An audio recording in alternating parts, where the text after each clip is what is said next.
Kita akan belajar tentang berita mana yang engkau percayai. Klik. Kita baca satu ayat bersama-sama dari Yesaya 53 ayat yang pertama. 2, 3. Siapakah yang percaya kepada berita yang kami dengar, dan kepada siapakah tangan kekuasaan Tuhan dinyatakan? Jadi kalau kita percaya kebenaran firman Tuhan dan kita terima dengan iman, kita terapkan, kita renungkan di dalam kehidupan kita, maka firman ini berkata kita akan melihat tangan kekuasaan Tuhan dinyatakan di dalam kehidupan kita. Firman Tuhan pagi hari ini sebenarnya cukup sederhana. Di dalam kehidupan kita sehari-hari, kita diperhadapkan pada dua jenis berita. Yang pertama adalah berita buruk, bad news. Yang kedua adalah berita baik atau good news. Pilihan ada di tangan kita. Mana yang kita pilih setiap saat, setiap waktu di dalam kehidupan kita. Dan saya mau katakan bahwa pilihan kita menentukan apakah hidup kita akan merasa tenang dan damai, atau kita akan menjadi orang yang panik dan khawatir. Saya punya satu teman, setiap kali saya datang ketemu dengan dia selalu tawarkan satu hal yang membuat saya jadi kepikiran juga. Makanya saya nggak mau sering-sering ketemu dia. Setiap kali ketemu dia tawarkan, mau ukur tensi nggak? Hidupnya penuh dengan kekhawatiran. Karena banyak mendengar orang-orang di sekitar kehidupannya jatuh sakit, harus cuci darah, stroke, dan lain sebagainya. Benar, kita harus waspada. Tetapi kita tidak perlu menjalani hidup ini dengan mentalitas paranoia. Tidak perlu parno, kata orang Betawi. Haleluya. Ada satu teman lain lagi, setiap kali ketemu berkeluh kesah, takut dipecat, takut di PHK, takut disingkirkan di perusahaan. Kalau bahasa Anda sehari-hari adalah takut, khawatir, gelisah, dan cemas, tidak heran hidup Anda dipenuhi dengan ketakutan, kekhawatiran, kecemasan, dan kegelisahan. Berita mana yang engkau percayai? Kita akan menggali lebih dalam lagi dengan topik ini. Sebelumnya ada sedikit pengajaran bagi kita semua. Klik tentang kitab Yesaya. Kitab Yesaya ini kitab yang spesial di Alkitab. Karena komposisinya seperti komposisi Alkitab Anda secara keseluruhan. Karena di kitab Yesaya 39 pasal pertama itu seperti perjanjian lama. Kemudian 27 pasal terakhir atau bagian kedua itu seperti perjanjian baru. Jadi ada 39 kitab perjanjian lama dan 27 kitab perjanjian baru. Dan kalau Anda lihat isinya, kontennya itu juga mirip. Perjanjian lama dikenal dengan penghakiman dan penghukuman dari Tuhan. Peringatan-peringatan keras kepada bangsa-bangsa, bahkan hukuman dari Tuhan, murka Tuhan dinyatakan. Itu seperti 39 pasal yang pertama di kitab Yesaya. Nubuat tentang Yehuda dan Yerusalem. Dan ini bukan nubuat yang enak, karena mereka dinubuatkan akan mengalami pembuangan di Babel. Hukuman terhadap bangsa-bangsa yang adalah seterunya Allah.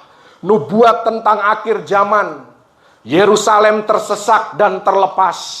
Yesaya di zaman Raja Hizkia. Ini kalau Anda baca, rata-rata ayatnya berbicara tentang penghakiman. Tetapi Anda beranjak ke bagian kedua dari kitab Yesaya, dimulai dengan pasal yang ke-40. Di sana ada ayat yang berkata, aku mendengar suara yang berseru-seru di padang gurun. Itu nantinya digenapi oleh Yohanes Pembaptis di Perjanjian Baru. Itu dimulai di pasal yang ke-40. Dan sampai pasal yang ke-66 berbicara tentang keselamatan untuk bangsa yang di dalam pembuangan. Penghiburan untuk Sion. Bahkan ada satu pasal yang sangat terkenal, pasal 53 yang tadi ayatnya kita baca. Berbicara tentang pengorbanan Kristus di Kalvari bagi Anda dan saya. Dan pada akhirnya penggenapan keselamatan sampai kepada langit baru, bumi baru. Yerusalem yang adalah ibu kota sorga nantinya dibicarakan di kitab Yesaya. Dan saya mau katakan, di antara kedua bagian ini, tentunya bagi kita umat perjanjian baru, kita mengerti apa sih yang mengubahkan kok rasanya auranya berbeda 180 derajat. Yang membuat perbedaan adalah peristiwa di tengah, yaitu salib Kristus dan kebangkitan Kristus pada hari yang ketiga. Haleluya. Apa kesimpulan dari pelajaran ini? Saya mau katakan, bersama dengan Tuhan, berita buruk bukanlah akhir dari segalanya. Yang percaya katakan, karena Tuhan selalu mengakhiri dengan kebaikan. Itu yang kita percaya dari Roma 8 ayat 28. Kita tahu sekarang bahwa Allah turut bekerja di dalam segala hal untuk mendatangkan kebaikan. Jadi kalau beritanya berita buruk, artinya Tuhan belum selesai. Karena ada kebaikan di balik setiap berita buruk. Karena itu saya mau katakan, jangan berhenti di berita buruk. Karena di balik semua itu pasti ada titik terangnya. Nah, semua ini baik. Kuncinya ada di slide berikutnya. Klik. Kita harus bisa menguasai pikiran kita. Yang nantinya akan diterjemahkan lewat perkataan kita. Kita harus menguasai itu. Memang kalau kita lihat di dunia ini, apalagi menjelang kedatangan Yesus kali yang kedua, ada banyak berita buruk. Kelaparan akan mendengarkan firman Tuhan. Dinubuatkan dalam Amos 8 ayat 11. Di akhir zaman, di hari-hari terakhir, orang-orang sudah mulai malas mendengar firman Tuhan. Saya mau katakan, Anda tergantung pikiran Anda. Apakah Anda mau menggenapi nubuatan ini? Atau sebaliknya, Anda adalah umat kabar baik. Aku menolak nubuatan bahwa terjadi kelaparan akan firman Tuhan. Tetapi aku mau menjadi umat yang mau dengar-dengaran, mau percaya, dan meresponi firman Tuhan dengan benar. Itu pilihan kita. Tergantung kita apakah kita akan menggenapi nubuatan atau tidak. Tuhan sudah kasih kuasa buat kita untuk mengatur pikiran kita karena kita punya pikiran Kristus. Benihnya sudah ada, harus dikembangkan, diasah. Dalam Galatia 6 ayat 8 dikatakan, orang yang menabur dalam daging menuai kebinasaan. Itu tentu bukan kita. Kita bisa menghindari itu.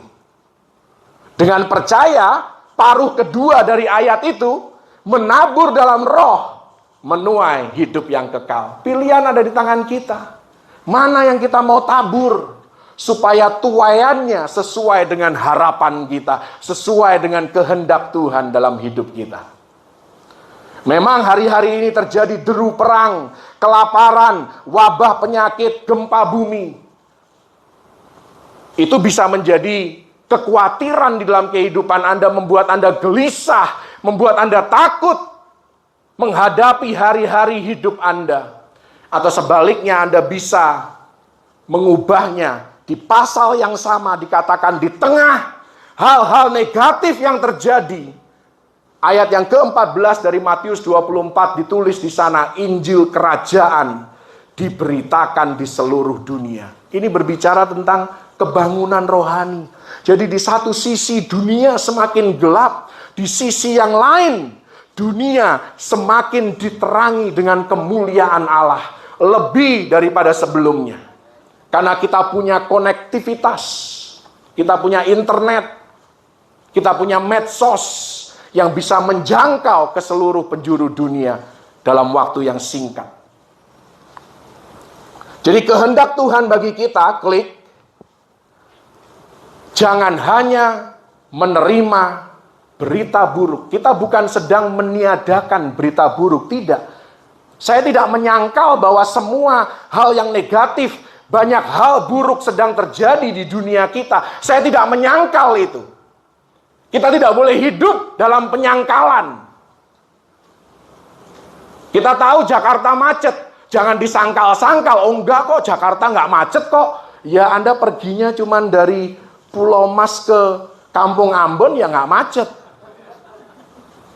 Tapi itu pun kalau Anda pergi jam 6:30 pagi, macet juga karena sekolah. Saya tidak meniadakan bahwa oh Jakarta itu memang macet. Enggak, itu maksudnya. Jadi saya tidak menyangkal bahwa hal negatif ini sedang terjadi. Tetapi kita tidak harus menerimanya. Kita tidak harus hidup di dalam realita berita buruk.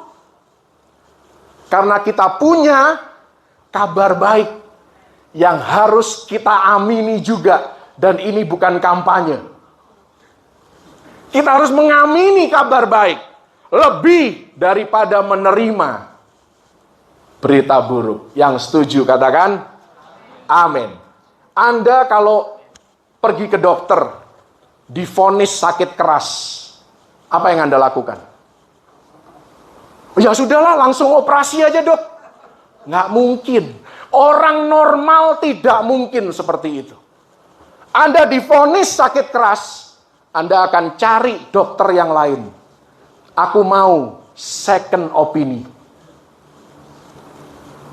Kita aja tahu. Demikian juga Tuhan kita. Memang hal-hal buruk sedang terjadi. Tapi umatku punya pilihan yang lain. Mereka punya juga kabar baik. Demikianlah firman Tuhan. Berita mana yang engkau percayai? Kalau saya sih, saya tetap percaya apa yang tertulis di dalam Alkitab. Klik.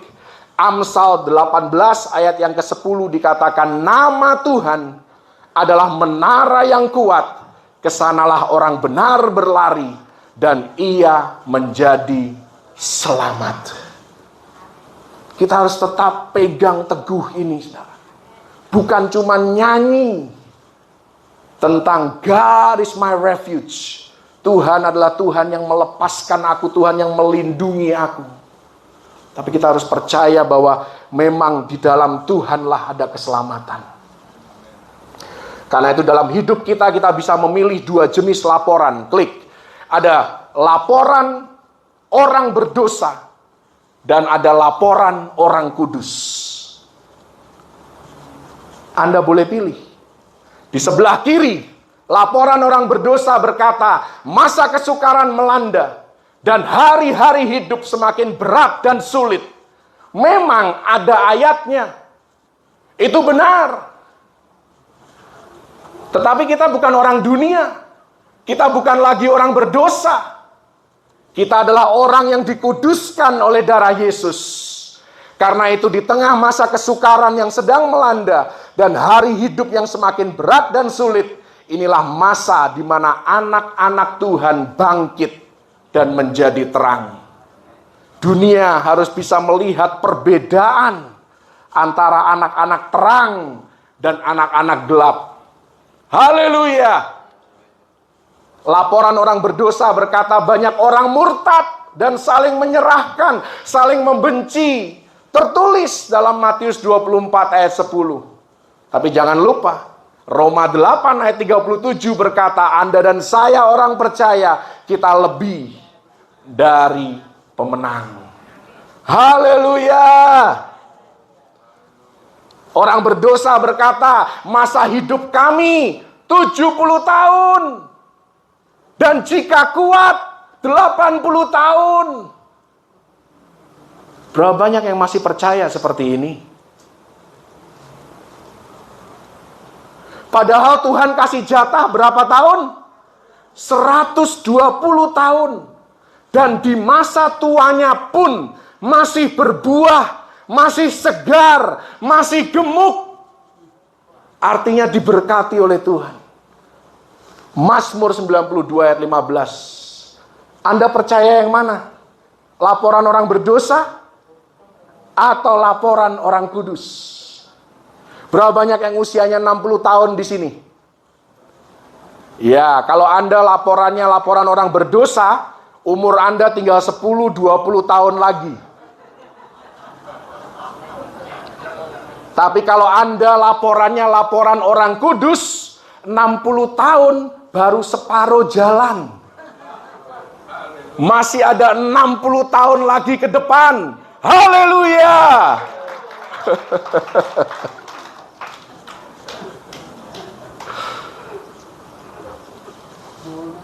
Itu kan konteksnya, Mazmur 90 itu kan konteksnya bangsa Israel di padang gurun. Itu sejarah yang dikutip oleh Musa. Itu Mazmurnya pun bukan Mazmurnya Daud, tapi Mazmurnya Musa. Dia hanya mengutip fakta yang terjadi. Faktanya adalah bangsa Israel umurnya hanya 70-80 tahun yang keluar dari perbudakan Mesir menuju ke tanah perjanjian. Musa itu ngomong fakta. Tapi fakta harus tunduk kepada kebenaran firman Tuhan. Haleluya. Faktanya boleh buruk, tapi firman Tuhan lebih berkuasa dari semua fakta yang kita bisa percayai. Laporan orang berdosa berkata, oh hanya sedikit yang selamat. Itu pun hampir-hampir tidak selamat. Itu 1 Petrus 4 ditulis. Anda salah konteks. Karena 1 Petrus 4 tidak berbicara tentang keselamatan. 1 Petrus 4 berbicara tentang penderitaan yang tidak bisa dihindari oleh siapapun. Bahkan orang percaya pun tidak bisa menghindar dari penderitaan. Bahkan penderitaan kita boleh dikatakan lebih parah dibandingkan penderitaan orang dunia. Kenapa? Karena kita orang Kristen, kita menderita, tapi kita juga harus mempertahankan iman percaya kita kepada Yesus. Itu butuh double effort. Upayanya double. Kalau orang dunia ya cuma menderita saja. Tidak ada iman yang perlu dipertahankan. Tapi Anda dan saya, kita menderita, kita tetap harus hidup benar. Kita harus melakukan apa yang sesuai dengan kebenaran firman Tuhan. Tidak bisa sesuka hati kita. Laporan orang kudus berkata di dalam Wahyu 7 ayat 9. Ayatnya tertutup ya. Di sorga terdapat suatu kumpulan besar yang tidak terhitung banyaknya. Siapa bilang cuman sedikit yang masuk sorga? Anda percaya laporan orang berdosa atau laporan orang kudus?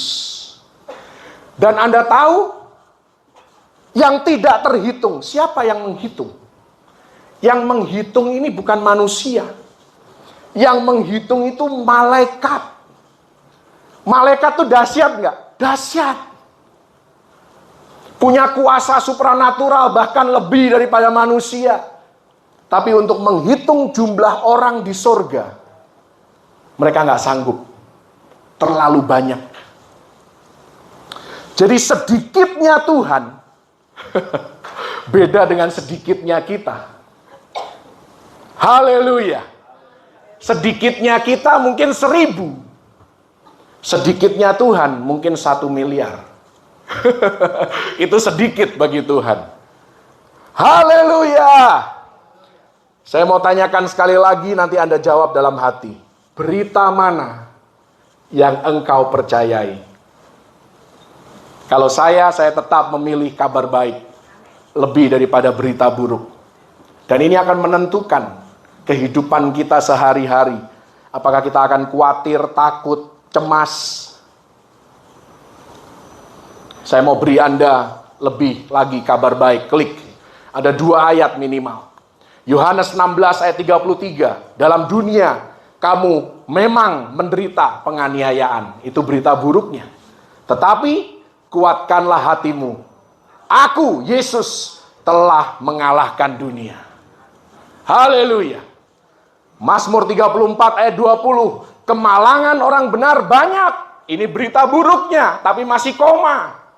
Tetapi Tuhan melepaskan dia dari semuanya itu. Tepuk tangan bagi Yesus. Klik. Dan ini bukan sekedar positive thinking. Kita seringkali samakan positive thinking dengan biblical thinking. Itu 2 hal yang sangat berbeda. Hanya karena Anda positive thinking, bukan berarti Anda biblical thinking. Positive thinking itu contohnya begini, saudara. Ini banyak di medsos. Makanya Anda harus hati-hati. Positive thinking itu cocok logi. Tahun 2023, hidupmu penuh dengan pergumulan. Tahun 2024, segala sesuatu akan berjalan mulus. Itu positive thinking. Tapi belum tentu biblical. Belum tentu terjadi, dan kita sudah tahu berdasarkan firman Tuhan, itu tidak mungkin benar. Hidup kita tidak mungkin mulus 100%. Anda lihat bedanya? Biblical thinking itu jelas ada dasar firman-Nya. Tuhan itu baik dan setia. Itu biblical thinking. Bukan sekedar positive thinking. Jadi positive thinking itu hanya untuk menyenangkan telinga Anda. Biblical thinking itu seimbang. Memang ada tantangan. Tapi Tuhan selalu memberikan solusi. Memang ada ujian, tapi ujian ini supaya kita naik level dan menjadi pribadi yang lebih baik. Itu bedanya. Jadi pikiran yang alkitabiah itu berdasarkan apa yang firman Tuhan katakan tentang kita dan tentang hidup kita. Allah turut bekerja dalam segala hal untuk mendatangkan kebaikan. Itu bukan positive thinking. Itu pikiran alkitabiah. Tuhan sedang menyempurnakan apa yang telah Dia mulai. Itu bukan positive thinking. Itu pikiran yang alkitabiah. Pada hari yang sama tahun depan, engkau akan mendapatkan jawaban doamu. Positive thinking atau biblical thinking? Itu positive thinking. Karena tidak berdasar. Anda cuma ngutip dari medsos. Karena ada stiker yang menarik. Wah, ini nih cocok nih buat aku. Ya Anda cocok-cocokin. Nanti pada hari yang sama tahun depan, doa Anda belum dijawab, Anda kecewa. Tidak perlu kecewa. Kenapa? Karena dari awal nggak ada dasarnya. Haleluya. Itu hanya untuk menyenangkan hati Anda, menghibur diri. Tapi kalau pikiran alkitabiah, itu bukan untuk menghibur diri, tapi itulah kebenaran yang pasti terjadi. Haleluya. Jadi kita harus bisa membedakan, klik, antara good idea dengan God idea. Good idea itu menyenangkan hati, menyenangkan jiwa, menyenangkan telinga, tapi belum tentu selaras dengan God idea. Petrus maunya Yesus tidak disalib, itu good idea. Tapi ternyata dengan Petrus berkata kepada Yesus, Yesus, sekali-sekali tidak akan engkau disalib. Semua itu tidak akan menimpa engkau. Disitulah Yesus memanggil Petrus sebagai enyahlah iblis. Petrus dipanggil iblis. Padahal idenya good idea. Tapi bukan God idea. God idea, Yesus harus disalibkan. Harus ada penumpahan darah supaya ada penebusan dosa. Haleluya. Jadi kita harus bisa membedakan good idea dan God idea, positive thinking dan biblical thinking. Karena ini sangat penting. Kita masuk dalam contoh, klik. Ada satu kisah di dalam 2 Raja-Raja, pasal yang ke-7, ini kisah yang sangat menarik, yang mengilustrasikan tentang bahayanya kita berpikiran negatif dan sinis, terutama terhadap firman Tuhan. Konteksnya adalah, sebelum kita masuk ke ayat-ayat ini, kalau Anda membaca dalam 2 Raja-Raja 7, ini sebenarnya dimulai di 2 Raja-Raja 6 di bagian terakhir. Itu Samaria yang adalah ibu kota kerajaan Israel, itu dikepung oleh pasukan Aram. Selama berhari-hari, lama sekali dikepungnya, sehingga terjadi kelaparan, krisis, harga bahan pangan menjadi sangat-sangat mahal. Bahkan penduduknya sudah mulai mengarah ke kanibalisme. Anaknya masing-masing sudah mau dimakan giliran dari satu keluarga ke keluarga yang lain. Hari ini anaknya si A, besok anaknya si B. Mereka sudah mulai seperti itu kondisinya. Krisis yang besar. Karena terjadi krisis yang begitu parah, Raja Israel waktu itu marah besar. Dia kepengen membunuh Nabi Elisa. Dia utus pasukannya untuk membunuh Elisa. Tapi Elisa sudah tahu karena dia dengar dari firman Tuhan bahwa akan ada pasukan dari kerajaan untuk datang membinasakan dia. Dan Tuhan memberikan kepada Elisa sebuah firman bahwa akan ada masa kelimpahan. Semua krisis ini akan segera berakhir. Dan akan ada masa yang tenang, masa di mana harga bahan pangan turun drastis dan menjadi sangat murah. Kalau Anda membaca di ayat yang kedua dari 2 Raja-Raja 7, ajudannya raja berkata kepada Elisa, sekalipun Tuhan membuat tingkap-tingkap di langit, masakan hal itu mungkin terjadi? Ajudannya raja meremehkan firman Tuhan. Berpikiran negatif karena selama ini lingkungannya negatif. Dia melihat krisis melanda, dia melihat penderitaan orang begitu parah di sekitar kehidupannya, dan dia menjadi pesimis, dia menjadi sinis, dia menjadi negatif. Dia tidak bisa lagi mendengar firman Tuhan yang positif. Begitu dengar firman Tuhan yang positif, dia tolak. Nah, kalau Anda familiar dengan kisah ini, dimulai dengan ayat yang ke-8, ada 4 orang kusta. Mereka juga lapar. Tapi mereka berpikir, kalau kita nggak makan, kita lebih cepat mati ini. Tapi kalau kita pergi cari makanan, ada kemungkinan kita dibunuh. Mereka menimbang-nimbang resikonya.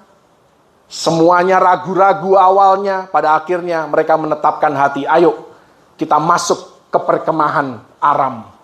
Begitu mereka masuk di sana, ternyata kosong. Nggak ada penduduknya. Pasukan Aram sudah pergi. Lari terbirit-birit. Karena langkah 4 orang kusta itu dipakein loudspeaker sama Tuhan. Sehingga seperti ribuan pasukan menyerbu Aram. Mereka ketakutan. Semua barang mereka tinggalkan. Termasuk makanan dan pakaian. Makanya di ayat yang ke-8, 4 orang kusta ini, mereka makan dan minum. Mereka mengangkut emas dan perak dan pakaian. Tapi yang luar biasa, makanya Anda jangan kalah dengan orang kusta. Orang kusta aja masih bisa berpikiran sehat. Mereka tidak egois. Mereka berpikir, kita ini berkelimpahan nih. Lebih-lebih nih makanan. Ayo, kita kasih tahu ke raja. Kita kasih tahu ke istana bahwa di tempat Aram sudah kosong. Katakan dulu kanan kiri, jangan kalah sama orang kusta. Ayat 10 dikatakan mereka pergi dan berseru kepada penunggu pintu gerbang kota dan menceritakan segala sesuatu. Awalnya raja nggak percaya. Tapi kemudian pegawainya punya usulan. Raja, biar kami cek ke sana. Begitu mereka cek ke sana, ternyata benar. Kosong, makanan berlimpah ruah. Saya nggak tahu mereka makan babi atau enggak ya, Aram. Begitu pegawai istana lihat kosong, mereka kasih tahu ke penduduk Israel. Maka dia katakan di ayat yang ke-16, keluarlah penduduk kota itu menjarah tempat perkemahan orang Aram. Tapi ada kisah yang menyedihkan. Ini semua puji Tuhan, haleluya. Klik. Ayat yang ke-17 dikatakan, adapun raja telah menempatkan perwira. Perwira ini ajudannya tadi itu. Yang menjadi ajudannya itu mengawasi pintu gerbang. Tetapi apa? Rakyat menginjak-injak dia di pintu gerbang. Ini pun Elisa sudah bilang. Karena waktu Elisa menubuatkan akan datang masa kelimpahan, perwira ini bilang, nggak mungkin. Elisa langsung ngomong, akan datang masa kelimpahan itu, tetapi kamu tidak akan menikmatinya. Ini yang terjadi. Diinjak-injak di pintu gerbang dan mati. Dan benar firman Tuhan bahwa dia karena perkataannya yang negatif, pikirannya yang sinis terhadap firman Tuhan, tidak menikmati apa yang difirmankan oleh Tuhan. Karena itu sangatlah berhati-hati dalam kehidupan kita. Berita mana yang engkau percayai? Berita burukkah atau kabar baik? Dan Tuhan memperhadapkan kepada Anda, bahkan saat ini juga Anda diperhadapkan pada pilihan itu. Ketika mendengar khotbah ini, itu mah bisa-bisanya Beni aja khotbah. Bisa-bisanya Beni aja mengutip ayat seasal-asalnya. Saya cuma mau tanya sama Anda. Terserah sih Anda mau mengkritik saya sih, saya biasa-biasa saja. Pertanyaan saya tetap, berita mana yang engkau percayai? Karena pada akhirnya yang akan menikmati berkat Tuhan atau tidak, itu kehidupan kita masing-masing kok. Anda mengkritik saya, itu tidak ada kaitannya dengan Tuhan memberkati saya. Haleluya. Mudah-mudahan Anda menerima firman yang benar. Berita baik ini dengan lapang dada, dengan iman yang percaya kepada Tuhan, maka Anda akan memakan buahnya. Haleluya. Berita buruk pada akhirnya dibunuh oleh kabar baik. Itulah pelajaran dari kisah Samaria dikepung oleh pasukan Aram. Kalau Anda terlalu fokus pada yang negatif, maka pada akhirnya Anda tidak akan menikmati tuaian yang positif. Apa yang Anda tabur itu Anda tuai. Dan kalau Anda sudah mulai terbiasa dengan hal-hal negatif, dengan berita buruk, maka akan sulit sekali untuk percaya pada kabar baik.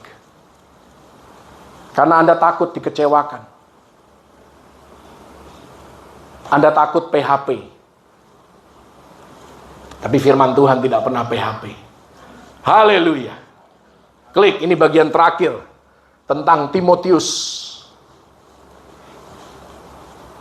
Belum keluar ya. 1 Timotius 1 ayat yang ke-18. Ini perkataan Paulus sebagai bapa rohani daripada Timotius. Kepada Timotius yang masih muda. Sekalipun Timotius masih muda, dikatakan dalam firman Tuhan, mudanya di sini itu minimal usianya 35 tahun. Jadi kalau Anda usia 35 tahun itu masih muda. Bukan beranjak tua. Masih muda menurut firman Tuhan. Tugas ini kuberikan kepadamu, Timotius anakku, sesuai dengan apa yang telah dinubuatkan tentang dirimu. Supaya dikuatkan oleh nubuat itu, engkau memperjuangkan perjuangan yang baik dengan iman dan hati nurani yang murni. Kenapa Timotius perlu untuk mendengar firman ini? Klik, ada beberapa alasan. Yang pertama, karena ibu dan neneknya Timotius itu memang orang Kristen, mereka orang percaya. Tetapi di dalam pertumbuhannya Timotius tidak ada figur ayah. Sehingga dia tidak pede. Dia minder, cenderung. Karena itu Paulus menganggap penting untuk menyampaikan firman ini kepada Timotius. Apa yang terjadi? Timotius ini orang yang galau. Jati dirinya tidak stabil. Pada satu waktu dia berkata tentang dirinya sendiri, aku ini pembuat sejarah, aku akan menjungkir balikan dunia. Tapi di hari yang lain, tiba-tiba moodnya berubah. Dia bisa berkata, Tuhan pilih orang yang salah, bukan aku orangnya. Itu Timotius. Jadi moodnya itu benar-benar ekstrim. Ekstrim baik dan ekstrim buruk. Penuh dengan kegalauan. Nah, Paulus bertanya kepada Timotius, berita mana yang kau percayai? Klik, apa pelajarannya bagi Anda dan saya? Saya mau katakan, jalani hidup kita berdasarkan firman Tuhan tentang siapa kita dan kapasitas kita dalam Kristus. Bukan apa kata dunia, bukan apa kata orang-orang di sekitar kehidupan Anda, bahkan orang tua kita pun seringkali tidak sempurna, suka memperkatakan hal-hal yang bodoh tentang hidup kita. Tapi firman Tuhan melebihi semua perkataan manusia. Kita harus lebih percaya kepada firman Tuhan ketimbang perkataan orang. Haleluya! Apalagi orang-orang yang tidak mengenal Tuhan. Memang mereka bisa dipakai oleh Tuhan untuk menegur kita, mengoreksi kita, itu benar. Tapi kalau sudah bicara tentang identitas diri, kayak gitu kok kamu merasa layak diberkati Tuhan. Nah, omongan kayak gitu, Anda harus hapus dari kamus kehidupan Anda. Memang kita tidak layak untuk diberkati. Tetapi kita punya pengganti. Namanya Yesus. Yang membuat kita layak untuk diberkati. Karena itu kita selalu nyanyikan, layaklah anak domba Allah. Nanti di surga cuma ada satu lagu. Judulnya apa? Worthy is the Lamb. Satu lagu. Nadanya bisa berbeda-beda. Melodinya berbeda-beda, tapi topiknya sama. Worthy is the Lamb, seated on the throne, dan seterusnya. Cuman satu lagu aja. Dan nama kita semua berubah menjadi Grace. Haleluya. Karena Grace lah yang membawa kita masuk ke dalam surga. Dan di dalam surga kita cuma bisa ngomong, worthy is the Lamb. Nyanyilah itu, pagi, siang, sore, malam. Nggak ada malam lagi di surga. Ya kan? Terang terus. Haleluya. Karena itu cek sumber berita kita. Apakah firman Tuhan sumber berita kita? Atau Kompas? Atau Detik? Atau CNN?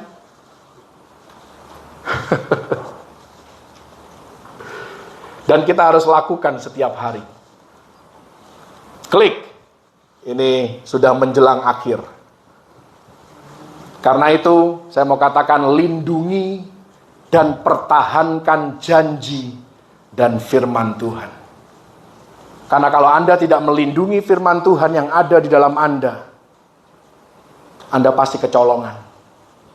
Anda tidak tahu siapa Anda di dalam Kristus, akan dengan mudah iman Anda digoncangkan oleh perkataan yang tidak berdasarkan firman Tuhan. Amsal 23 ayat yang ke-7 dikatakan, sebab seperti orang berpikir dalam dirinya sendiri, demikianlah ia. Kalau Anda berpikir Anda bodoh, demikianlah Anda.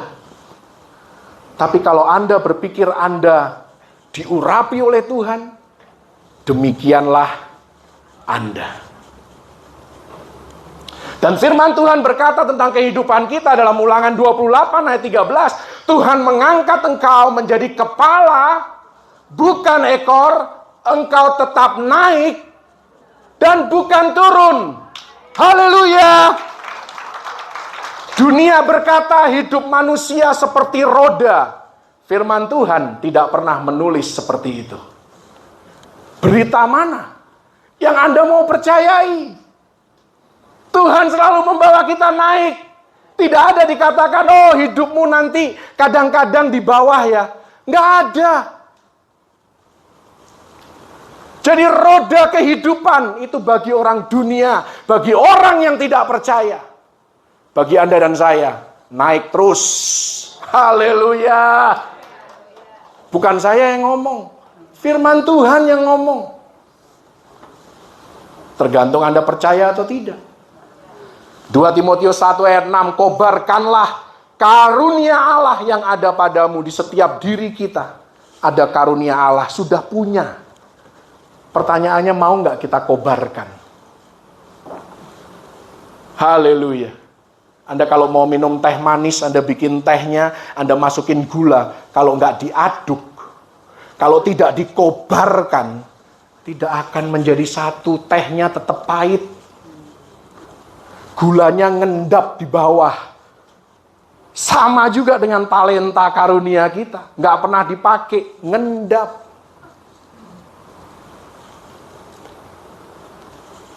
Roma 8 ayat 31, jika Allah di pihak kita, siapakah yang akan melawan kita? Berapa banyak percaya bahwa Tuhan selalu di pihak kita? Anda yang orang percaya, Anda harus percaya Tuhan tidak pernah menentang kita.